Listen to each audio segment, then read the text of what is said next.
கர்த்தருடைய பரிசுத்த நாமத்திற்கு மகிமை உண்டாவதாக. தேவன் சகலத்தையும் நன்மையாகவே செய்வார்.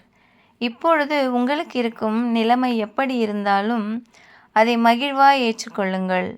உங்களை உண்டாக்கின ஆண்டவர் உங்களை குறித்து பெரிய நோக்கம் வைத்துள்ளார். கர்த்தர் எல்லாம் நன்மையாகவே முடிப்பார். கர்த்தர் சவுலை ராஜாவாக தெரிந்து கொள்கிறார். அப்பொழுது சாமுவேல் சொல்கிறாரு, கர்த்தருடைய ஆவி உன்மேல் இறங்குவார், நீ அவர்களோடே தீர்க்கதரிசனம் சொல்லி வேறு மனுஷனாவாய். இந்த அடையாளங்கள் உனக்கு நேரிடும்போது சமயத்துக்கு ஏற்றபடி நீ செய், தேவன் உன்னோடு இருக்கிறார்.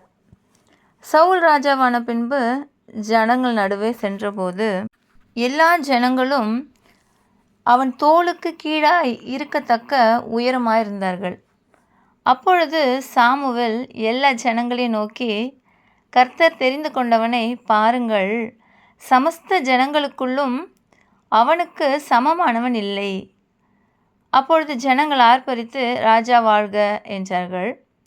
இதை போலத்தான் கர்த்தர் உங்களை எதற்காக அழைத்திருக்கிறாரோ அதற்குரிய சகல அடையாளங்களையும் உங்கள் பேச்சில், உங்கள் பழக்க வழக்கத்தில், உங்கள் செயல்களிலே ஏற்படுத்துவார்.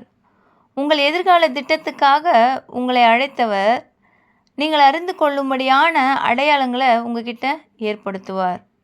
கர்த்தர் சொல்கிறார், பயப்படாதே, உன்னை பேர் சொல்லி அழைத்தேன், நீ என்னுடையவன். ஆமென்.